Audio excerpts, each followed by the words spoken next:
శ్రీ మహావిష్ణువు కొలువు తీరిన వైకుంఠం ద్వారాలు వైకుంఠ ఏకాదశి నాడే తెరుచుకుంటాయి. దక్షిణాయనంలో యోగనిద్రలోకి వెళ్ళిన మహావిష్ణువు ముక్కోటి ఏకాదశి రోజున మేల్కొంటారు. ఆ రోజున స్వామిని దర్శించుకోవడానికి ముక్కోటి దేవతలు వైకుంఠానికి చేరుకుంటారు. అందుకే దీన్ని ముక్కోటి ఏకాదశి అని పిలుస్తారు. ఆ రోజే వైకుంఠం తలుపులు తెరుచుకుంటాయి. వైకుంఠ ద్వారం ద్వారా భక్తులు విష్ణువును దర్శించుకోవాలని ఆరాటపడుతూ ఉంటారు. సమీప ఆలయాల్లో ఎక్కడ వీలుంటే అక్కడ శ్రీ మహావిష్ణువు దర్శనం కోసం తపన పడుతుంటారు. కొందరు తిరుమల, ఇంకొందరు భద్రాచలం, ఇలా వారి వారి వీలును బట్టి ఇతర వైష్ణవాలయాల్లో ఆ దేవదేవుడి దర్శనం కోసం క్యూ కడుతూ ఉంటారు. ఈ వైకుంఠ ద్వార దర్శనానికి అంతటి ప్రాధాన్యత ఉంది. ఈరోజు ఉత్తర ద్వారం గుండా వెళ్ళి వైకుంఠ దర్శనం చేసుకోవడం వల్ల వైకుంఠ ఏకాదశిగాను దివి నుండి భూమికి దిగివచ్చిన 3 కోట్ల దేవతలకు గరుడ వాహన రూఢుడైన మహావిష్ణువు మహాదర్శనం ప్రాప్తించడం వల్ల ముక్కోటి ఏకాదశిగాను ఈ పర్వదినం ప్రాముఖ్యతను సంతరించుకుంది. ఈ ఒక్క ఏకాదశి 3 కోట్ల ఏకాదశులతో సమానమని పురాణాలు చెబుతాయి.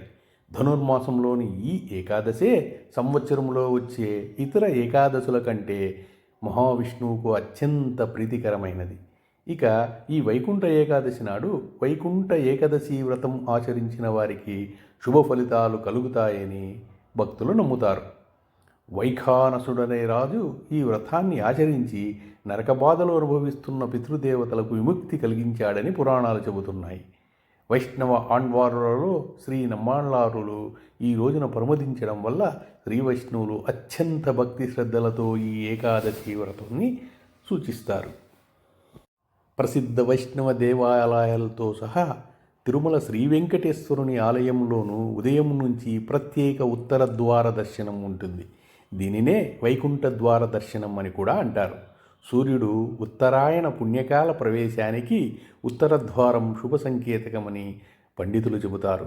దక్షిణాయంలో మరణించిన పుణ్యాత్ములందరూ వైకుంఠం ద్వారం తెరిచినప్పుడు దాని గుండా స్వర్గంలోనికి ప్రవేశిస్తారని పురాణాలు చెబుతాయి.